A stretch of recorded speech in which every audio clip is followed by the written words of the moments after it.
अस्सलाम वालेकुम दोस्तों, आपका भाई हूँ मैं।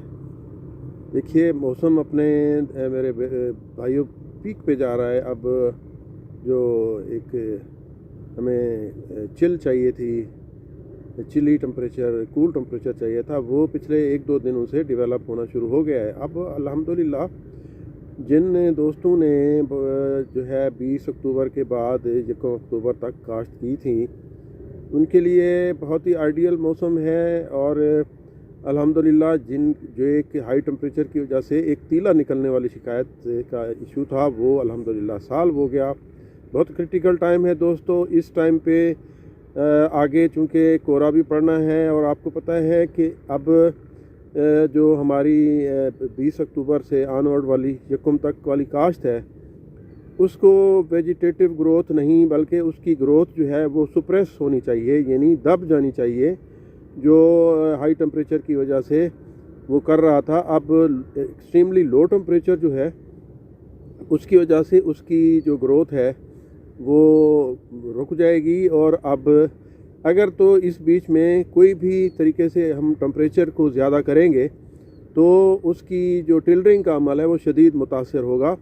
लिहाजा बहुत ही क्रिटिकल टाइम है। इस टाइम पे आपने जो है उसको जो भी खुराक देनी है, ख़ास तौर पे वो खुराक जो उसके पौधे के अंदर को ताकत देगी, जैसे उसके जो सेल्स हैं अंदर की, जो उसकी उसमें सारी चीज़ें हैं, एलिमेंट्स हैं, उनके लिए जो ख़ास जैसे फास्फोरस है या पोटाश है, वो अभी आप जो है अगर तो आपने बिजाई के टाइम पे नहीं दी तो वो डोज़ जो है आप ज़रूर दे दें, क्योंकि इनिशियल स्टेज पे जो है पौधे को खुराक की बहुत ज़रूरत होती है। दाने में जो उसकी खुराक थी वो अब कंज्यूम कर चुका है, इस्तेमाल कर चुका है।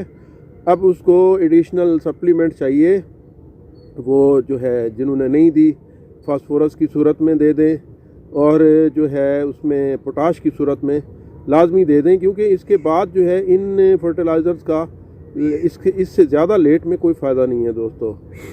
तो जो नाइट्रोजन है, डीएपी अगर आप दे रहे हैं तो उसमें मौजूद है, और जो नाइट्रोफास है उसमें भी नाइट्रोजन मौजूद है। तो अब अगर आप चाहें तो हाफ जो है नाइट्रोजन भी दे सकते हैं, बट उसको मेरी जो सजेशन है वो यही है कि आप अगले पानी पे जो है नाइट्रोजन दें, और उससे अगले पानी में अपनी नाइट्रोजन की जो डोज़ है उसको कंप्लीट कर लें। बट इनिशियली आप जो भी इनपुट्स देने हैं, जो इरिगेशन देनी है, अभी दे दें, क्योंकि जब कोहरा पड़ेगा तो उस टाइम पे पानी बिल्कुल आपने नहीं देना, क्योंकि उस टाइम पे अगर आप पानी देंगे तो टेम्परेचर जो है खेत का राइज़ होगा, और उससे जो टिलरिंग है वो शदीद मुतासर होगी। दोस्तों, मैं हमेशा आपसे कहता हूँ कि 2 स्टेजेस पे पानी देना बहुत ही ख़तरनाक है पौधे के लिए, क्योंकि वो अपनी जो है एक ख़ास एक्टिविटी की तरफ होता है। जैसे ये कोहरे के टाइम पे इनिशियल स्टेजेस पे जब कोहरा पड़ता है, हाई टेम्परेचर होता है, चिल टेम्परेचर होता है, उस टाइम पौधा टिलरिंग बना रहा होता है, झाड़ बना रहा होता है, और उस टाइम पे शदीद सर्दी की वजह से उसकी जो वेजिटेटिव ग्रोथ होती है वो सप्रेस होती है। तो उस स्टेज पे आपने अगर पानी दिया तो टेम्परेचर राइज़ करेगा और टिलरिंग शदीद मुतासर होगी। उस टाइम पे आपने नहीं देना।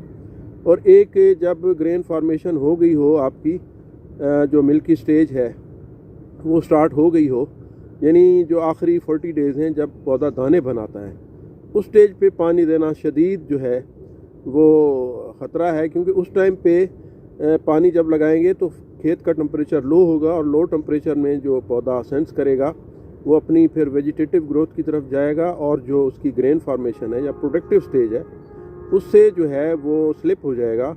तो ये दोनों स्टेजेस बहुत ख़तरनाक हैं पानी देने वाली। तो दोस्तों, अभी से कर लीजिए, अपने खाद खुराक का जो है उसको दे दीजिए। अल्हम्दुलिल्लाह मौसम हमें फेवर कर रहा है, और जो है अब इंशाअल्लाह कोहरा पड़ेगा, एक्सट्रीमली लो टेम्परेचर होगा, और उस पे जो है हमारी टिलरिंग जो है बहुत बेहतर होगी, और अल्हम्दुलिल्लाह जो है हम फूड सिक्योरिटी में तो अल्लाह के फ़ज़ल से हमारी इकनॉमिक्स भी बेहतर होगी, और जो हमारी खुराक है वो भी मखलूक खुदा के लिए अवेलेबल होगी। बहुत शुक्रिया दोस्तों, मुझे दुआओं में याद रखिए। खुदा हाफ़िज़।